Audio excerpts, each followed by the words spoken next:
Natalis Pigai itu dulu lebih bodoh dari saya. Jangan berhenti, kirim sampai redakturnya meninggal. Kau kirimlah redaktur berikut. Salam boros. Luar biasa sekali Bapak sudah berbagi dari salah satu buku yang sudah Bapak menulis.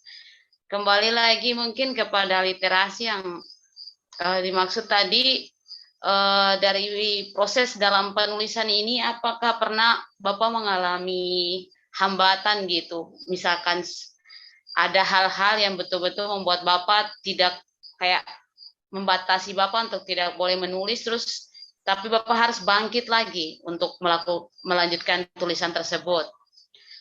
Sebagai contohnya, saya juga ada pernah di posisi itu, buat banyak tulisan tapi tidak pernah selesai-selesai. Gitu. Apa yang harus kita lakukan untuk lebih fokus untuk menyelesaikan tulisan-tulisan seperti itu? Ya, terima kasih. Itu pengalaman Anda, bukan Anda sendiri. Saya juga mengalami. Saya pernah mengirim tulisan hampir 50-70 kali ke Kompas, tidak pernah dimuat. Lalu saya resensi buku di Jogja, di Intervidei, ada sejumlah buku saya resensi, baru dimuat, diberi honor lagi, bagus apa, 500.000, 582.000. Nah, kalau Kompas itu untuk kaya tulis di Kompas. Akhir saya pertama kali dimuat, itu kaki gemetaran. Saya senang. Jadi penulis yang baik. Beberapa penulis harus diawali dengan membaca banyak. Membaca baru bisa menjadi penulis. Tidak mungkin seorang jadi penulis tanpa membaca. Membaca apa saja. Ya, Al-Quran ke Alkitab, membaca koran, ke majalah, ke jatuh, ke yang kotor, ke kena bahasa. Saya baca saja sembarang. Itu pengalaman saya. Lalu saya tidak bisa putus asa ketika menulis. Mengirim pertama ditolak. Kedua, ketiga, coba bayangkan 70 kali saya selama bertahun-tahun di Jogja, ditolak. Ya, ditolak banyak. Lalu saya bangga sekali waktu menulis di majalah Basis di Jogja dan dimuat di honor 300.000. Lalu memuat di majalah Bahana dengan honor 40.000. Lalu di Bernasya langganan 92.000. Lalu saya menulis lagi di beberapa buletin ya di Keuskupan, lalu menjadi ketika saya berbicara di Sanata Dharma, angkat tangan, ada seminar dengan sastrawati ya, Ibu siapa saya lupa. Dia datang lalu saya angkat tangan, saya bilang, saya ini menulis mengapa berkali-kali, puluhan kali sudah saya kirim ke Kompas, saya frustrasi. Kenapa tidak dimuat? Lalu ibu seorang sastrawati dari Universitas Indonesia, dia menasihati saya, bergerilya terus. Jangan berhenti, kirim sampai redakturnya meninggal. Kau kirimlah redaktur berikut. Kirim saja. Mereka. Lalu saya bilang, bagaimana saya menggunakan pinjam nama dari orang-orang terkenal seperti Romo Mangunwijaya atau Bapak TH Sumartana atau Juli Kodir yang selalu. Karena saya teman dengan Juli Kodir. Juli Kodir itu doktor, sekarang direktur untuk program S3 di Universitas Muhammadiyah Yogyakarta. Program S3. Dia menulis saya iri dengan dia, saya macam bagaimana saya marah mau maki-maki dia. Dia orang Jawa jadi dia lemah lembut, saya orang Papua yang kacau begini, dia tidak pakai. Saya bilang, Juli coba membaca saya penulisan dulu sebelum saya kirim. Mana aku lihat. Udah bagus ini. Saya pikir bahwa Juli seorang penulis menilai begini nanti dibuat. Tidak dibuat juga. Lalu saya marah lagi, Juli, kenapa kok kemarin bilang yo baru saya percaya kirim ke Kompas. Dia bilang, saya menghargai kamu, saya takut kamu marah. Lalu, saya bergerilya lagi di majalah Mingguan Hidup. Mingguan Hidup itu honornya itu honor tetap itu 100.000. Lalu dimuat, saya senang, saya bangga kalau tulisan saya berapa kali dimuat di majalah Basis ya. Itu majalah bergensi di humaniora orang filsafat tinggi ya, dulu diterbitkan di Kanisius, mungkin mereka sekarang terbitkan sendiri. Lalu majalah Bahana dari Gereja Kristen dari GKI Gereja Kristen Jawa begitu. Lalu saya jadi senang. Semakin percaya diri ketika tulisannya berulang-ulang kali dimuat. Kalau mau hadir di pertemuan di Jogja, ketika angkat tangan, nama saya Samuel Blaise. Nanti moderator siapa? Dia tidak kenal saya juga. Dia bilang, Samuel B. tulis di mana-mana. Saya jadi percaya diri bukan main. Jadi dulu tulisan saya kalau keluar, itu saya charter becak pergi ambil honor dengan anak-anak IPA dengan saya. Seperti ya dengan Natalis Pigai. Natalis Pigai itu dulu lebih bodoh dari saya. Saya lebih pintar dari Natalis Pigai. Nanti ini jangan sortir, ya muat supaya dia tahu, dia baca. Saya yang menulis pertama di Bernas. Natalis itu tidak ada apa-apanya itu. Dia cuma buku buku itu tentang politik Papua waktu itu ya. Benar. Launching lalu dia rasa bahwa dia lebih hebat. Dia mengalahkan saya. Samuel kau yang tulisan hanya 1 lembar puji diri sampai gila. Saya tulis buku sudah dibaca seluruh dunia. Kalau dunia sama kenal kau tipu. Karena kita saling ledek gitu, tapi saling menginspirasi. Benar. Dalam perjalanan waktu dia yang paling berbicara. Lalu saya menulis buku cerita rakyat Papua. Ketika saya ketemu dia di Jakarta, dia bilang, Samuel Blaise, katanya orang puji kau penulis. Padahal menulis buku 20 halaman, kata pengantar 60, puji diri hampir 80%. Saya bilang, saya juga kritik Natalis Pigai. Daripada kau bicara lisan melulu di televisi itu, siapa pakai orang penulis lebih hebat dari yang bicara lisan di televisi. Dari saya itu karena teman ya, kita saling kritik yang main-main ya, konstruktif, bukan ada penghinaan atau niat tertentu menjatuhkan seseorang. Tidak. Natalis dengan saya, Yanu Kago, Rosa PTG, Dance Takemai, kesian Rosa dengan Dance. Dance kan Bupati DIY sudah meninggal, Rosa juga ikut meninggal. Sekarang tinggal Yanu Kago. Ya Mary Kaise juga sudah meninggal. Dia dari Merauke, Yosef Kahol, Yohanes Kaise, teman-teman dari Merauke, dari mana-mana mereka pasti ikuti saya.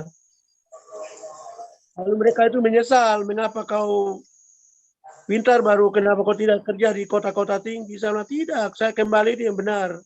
Saya mengangkat orang yang tidak bisa menjadi bisa. Daripada Natalis Pigai, ceramah percuma karena di tengah-tengah orang pintar semua. Akhirnya pembicaranya ditanggapi oleh para ahli yang salah mengerti dan sebagainya. Akhirnya ya begitulah. Dia juga terlalu gila dan politik praktis juga. Jadi salam buat Natalis Pigai, juga Romo Mangunwijaya, almarhum, Ibu Gedong Bagus Oka, Helga Sarapung, TH Sumartana, Juli Kodir, juga wartawan senior Bapak Aristides Katopo. Ya, semua orang ini menginspirasi saya menjadi penulis. Terima kasih buat mereka semua. Ya, dosen-dosen saya di Universitas Gadjah Mada seluruhnya hampir menulis di Kedaulatan Rakyat Jogja. Benar. Tapi saya belum pernah tulisan saya dibuat di KR. Mungkin orang lihat saya ini bagaimana, muka terlaku kah? Atau pikirannya tidak laku. Iya.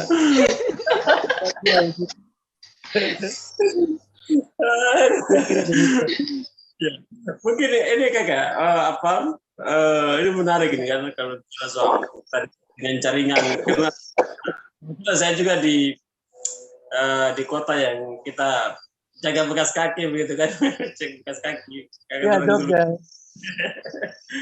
Ya. Artinya melihat teman-teman sekarang ini kan seperti menutup diri dengan lingkungan, gitu kan. Tadi dengar kakak punya jaringan kemana-mana dengan siapa saja. Sekarang sudah malah terkotak-kotak, gitu kan. Sudah mulai membedakan, kalian itu orang gunung, kita ini pantai, kita ini pesisir, dan seterusnya. Yeah. Sudah seperti begitu, bahkan menutup diri dengan lingkungan di luar dari teman-teman Jawa, Sumatera, Kalimantan, dan teman-teman lainnya. Akhirnya kita ini sendiri-sendiri, kita kotak-kotakan diri. Iya. Iya. Ya, punya pandangan seperti apa gitu untuk teman-teman supaya lebih... Ya, itu konsekuensi dari globalisasi ya. Globalisasi itu orang dari solidaritas menjadi individual. Ya. Semakin orang tertutup, semakin solidaritas tinggi. Ya, dulu orang tua kamu ya berkebun. Karena jauh dari orang tua kami, mereka saling rindu untuk berkunjung. Emosinya tinggi, emotion tinggi. Mereka rasa rindu untuk bertemu, tidur berhari-hari, mereka baku maki, baku marah, kuda rindu lagi dan sebagainya. Sekarang dunia globalisasi, dia kurang apa lagi? Ya, dia kurang uang, dia langsung angkat HP hari ini juga dari Dogiai, DIY, Intan Jaya, ya dari Oksibil, dari Admisibil, detik yang sama, langsung mama kirim uang, langsung mereka cari itu Beri Link, Beni Link, Mandiri Link dan sebagainya, langsung kirim uang detik yang sama dia menerima uang di Jogja. Dan hal dulu kami saling merindu karena kami terisolasi antara yang satu dengan yang lain, sehingga emosional untuk visual kontak visual itu menjadi kuat. Kalau dunia semakin global segala, so dia tidak merasa berkekurangan apapun. Ya, go food, go card, go laundry juga mendidik kamu menjadi manusia termanja, terenak di dunia. Ya, kami dulu kan mencuci pakaian sendiri, masak nasi sendiri. Ya, ya kami dosen kami pernah bercerita, dia pernah baca buku sambil masak nasi sampai nasinya terbakar hangus di Jogja. Tapi dia jadi profesor doktor mengajar saya. Tapi saya waktu itu masuk, dia juga menyesal. Ah Samuel, kamu belum, kamu kan orang tua dapat beasiswa apalagi langsung menuju warung makan enak. Kami dulu masak sendiri. Ya, bila kami minta pekarangan untuk menanam padi, menanam singkong, lalu membiayai hidup kami. Sama, saya juga bilang beliau, oh Bapak, saya juga waktu di Ayawasi, saya masih siswa SMP, saya berkebun untuk menghidupi diri saya sambil sekolah. Bukan saya saja, kami orang Aipat, Mare, Mia, Ayamaru, Aitinyo, dan sebagainya datang studi di SMP Negeri Ayawasi. Nah, itu berarti dunia dulu membuat kita lebih kreatif. Dunia sekarang mendidik orang menjadi kaum konsumerisme atau penikmat yang tinggi. Jadi orang yang semakin penikmat tinggi itu dia tidak akan menjadi manusia kreatif. Manusia yang tidak cerdas, tidak menciptakan apa-apa. Karena dia hanya makan minum sampai dia stroke itu karena overdosis penyakit. Lalu mati aja nggak apa-apa karena tidak berguna. Nah, orang dulu itu berjuang. Dia berjalan kaki kemana-mana. Tapi itu juga terapi. Lemak tidak berkumpul di lututnya, di pinggangnya, di perutnya, nggak ada. Orangnya langsing-langsing. Kamu lihat dia, kamu kasihan. Aduh, Bapak ini kurus-kurus. Bapak nasihat. Jangan kerja banyak ya, Bapak kurus. Dia bilang, kamu aja saya nasihat. Kamu kerja supaya sehat seperti saya. Karena dengan kerja banyak, lemak tidak berkumpul di tubuh. Akhirnya mereka berumur panjang, kita berumur pendek. Jadi generasi sekarang ini adalah generasi penikmat. Generasi konsumerisme menjadi generasi pemakan minum. Pemakai media, tapi otak murni tidak terolah. Begitu itu kritik saya. Lalu orang-orang di Papua dengan ini saling tidak berinteraksi satu dengan yang lain akibat dari globalisasi. Dia duduk aja di dunia, di dalam kamarnya, dia sudah mengetahui kejadian-kejadian di Arizona, di Michigan, di New York. Dia tahu. Sebaliknya orang-orang di New York, kemarin ada banyak, setelah saya menulis buku ini, banyak peneliti, Ferdi dari Swedia, penasaran wawancara saya berulang-ulang. Lalu si ini dari Australia tapi studinya di Belanda, Antonette juga sedang menunggu waktu untuk wawancara dengan saya. Mereka penasaran. Wah, manusia globalisasi harusnya sudah lupa, tapi Samuel ini makhluk sisa dari orang-orang primitif sehingga masih bisa menulis ini. Itu hanya yang tidak usah ditanggapi ya, tidak perlu. Tapi ambil baiknya. Nah, literasi sangat baik. Di Sorong gerakan literasi sangat baik. Saya juga memberi dukungan penuh. Nanti kami juga mengirim buku untuk PEBI sehingga mendukung gerakan literasi di daerah pesisir dan di pedalaman di Bentuni. Lalu di Sorong sudah 258 komunitas literasi di Sorong. Sorong sangat hebat. Orang puji seluruh Indonesia. gerak komunitas. Saya juga menjadi juri untuk beberapa lomba cerita, lomba puisi, lomba ini di Kalawak, di Sorong, atas undangan dari pemerintah Kabupaten Sorong. Pak Andita, Kepala Bidang Urusan Pendidikan SMP di Kabupaten Sorong, terima kasih untuk beliau. Terima kasih juga untuk PMKRI, Pemuda Katolik, dan Keuskupan Manokwari Sorong yang mempercayakan saya juga baru-baru menjadi narasumber untuk seminar sejarah gereja Katolik di tanah Papua. Semua ini menjadi pendorong. Saya harus berbuat yang terbaik. Maka saya harus membaca, menulis, menelusuri buku-buku sejarah. Baru saya bisa mendapat pengetahuan, lalu saya menulis. Menulis itu tidak bisa terlepas dari membaca. Membaca adalah ilmu mengendap seperti wanita hamil. Wanita hamil karena bercinta. Benih-benih dari cinta itu berada di tubuh dan dia melahirkan. Melahirkan itu yang bentuknya buku. Hamilnya itu pikiran yang terpendam di otak. Begitu. Itu yang saya berharap. Semoga teori ini mungkin tidak relevan, tapi kami ambil relevansinya untuk menginspirasi adik-adik dari SMP Aivat, SMP Aitinho, Ayamaru, SMP Negeri 2 Kambuaya, SMP Negeri Yukase, SMP Negeri Mare, dan juga teman-teman di seluruh Jawa, di Jogja, ya, di Purworejo, di Purworejo, Kutoarjo, Bruno, daerah-daerah dulu saya KKN di sana, juga di Ambarawa, di Semarang, di mana saja Anda berada, untuk harus belajar. Dengan belajar dari buku akan bertahan lama. Ya, jadi Dr. Bernard Baru dalam kata pengantar untuk buku saya, dia mengatakan bahwa dengan usaha keras Samuel Blaise menulis buku ini adalah karya untuk keabadian. Sebagaimana pepatah Latin mengatakan bahwa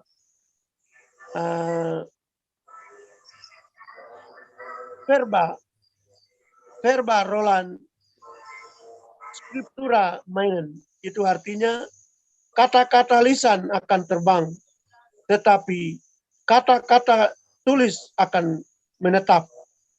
Demikian juga oleh Pramudia Anantatur, seorang novelis yang paling hebat di dunia dari Indonesia.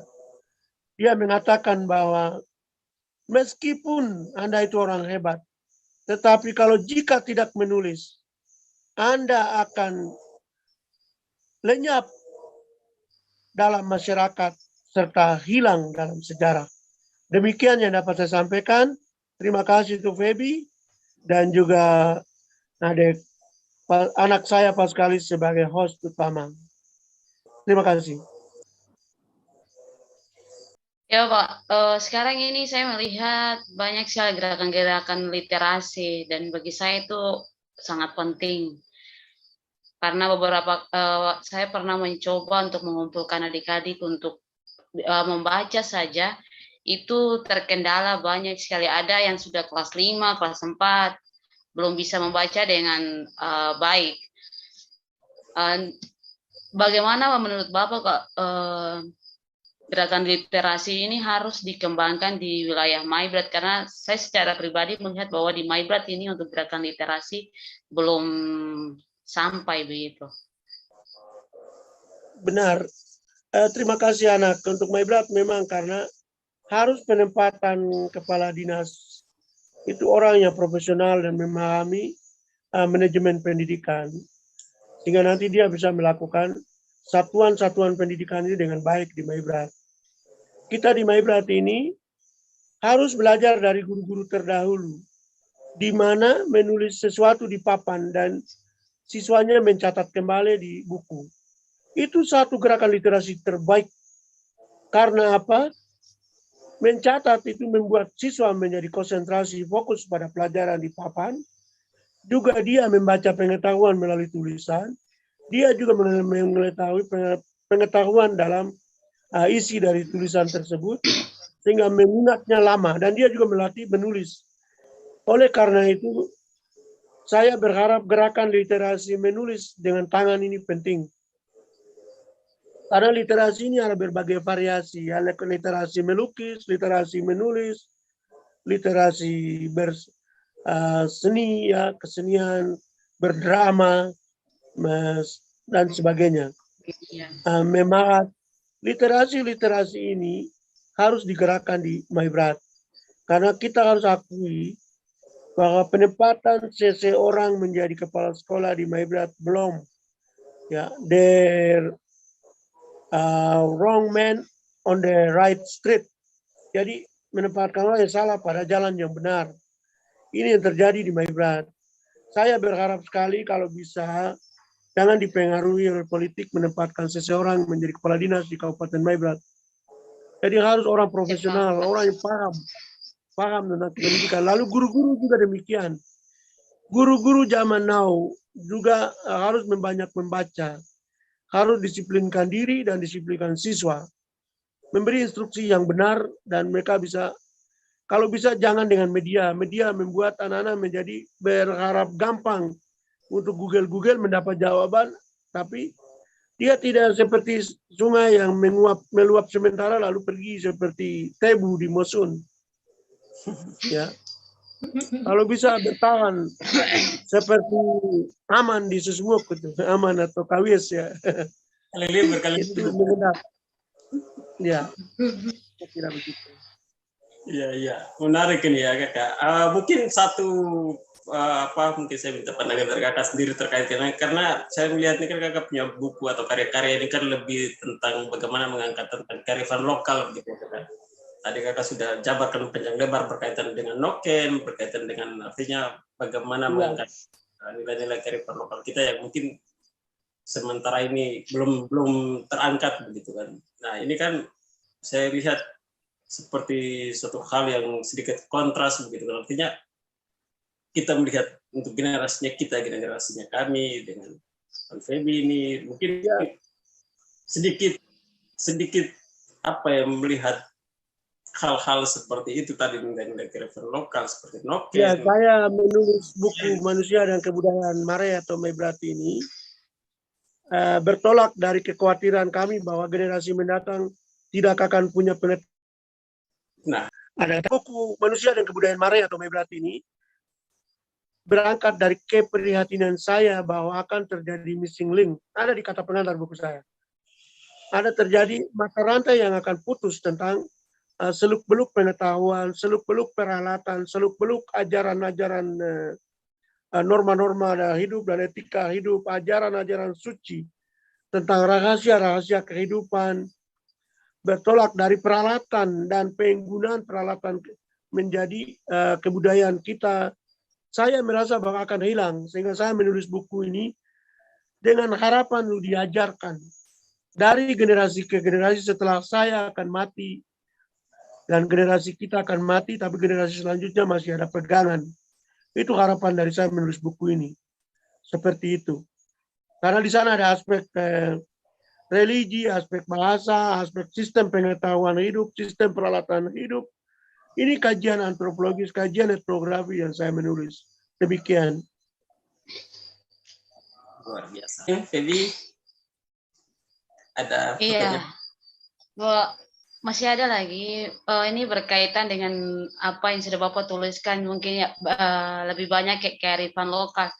Dan saya secara pribadi tertarik dengan hal itu, bahwa kita perlu untuk menjaga dan juga melestarikan melalui tulisan-tulisan.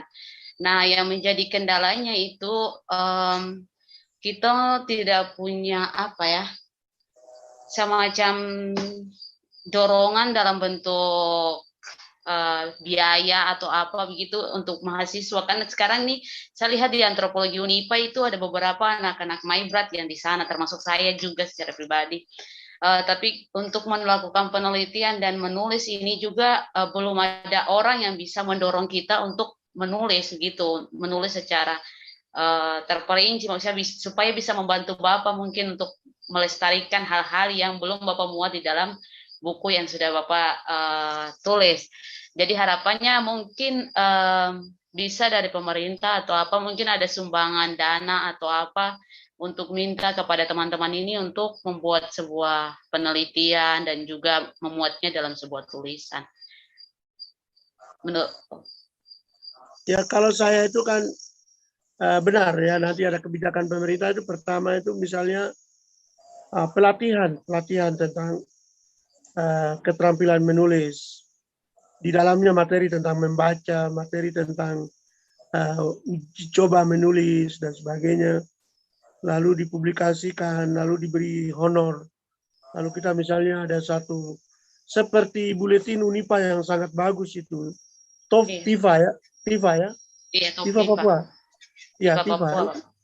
Ya itu dulu Ngurah Suryawan itu sangat baik ya, dia sangat cerdas, dia mengelola. Juga sekarang seperti Hugo Warami dan teman-teman ini, ya Javed Sufi sudah menulis tentang potret orang IRS. Tapi ketika saya membaca bukunya malah isinya agak belum, maaf ya, Javed jangan marah walaupun kau profesor. Tapi jangan marah karena kita dulu satu kelas di ilmu budaya Semua Agustinus. Bukumu kau sudah nulis tentang IRS. Isinya mana? Saya cari tidak ada isi yang kuat. Jadi mulai potret secara sistematis, ya, lokasi penelitian, gambaran geografis, masuk kepada sistem keadaan pendidikan, keadaan masyarakat, baru masuk kepada studi yang benar. Misalnya aspek apa, kita misalnya belajar noken bersama wanita Ampur atau wanita IRS. Seperti itu sehingga mulai definisi noken, macam dan jenis noken, makna noken, pesan-pesan. Itu cara berpikir sistematika seperti itu yang kita mau latih ke adik-adik kita. Tapi saya sangat senang dengan Paskalis Korea ini ya. Dia menjadi host dalam YouTube dari ini. Adik-adiknya terinspirasi ya, Barto yang terakhir nama John ya. Semua menjadi orang yang berpikir kritis semua, bagus ya. Itu sudah inspirasi, bentuk-bentuk dari saling menginspirasi satu sama lain. Termasuk Feby ini dulu kau banyak terinspirasi oleh saya. Ya, saya senang dengan kau karena banyak terinspirasi oleh saya lah. Artinya Bapak Guru Ilmu Budaya, semacam begitu. Iya. Jadi kita saling menginspirasi, bukan saya saja. Ada Javed Sufi, ada Nona baru di Unipa, ada Monica Nau. Tapi dia mungkin ada kesehatan lagi terganggu dalam akhir-akhir ini. Ini dokter perempuan pertama dari kampung saya itu.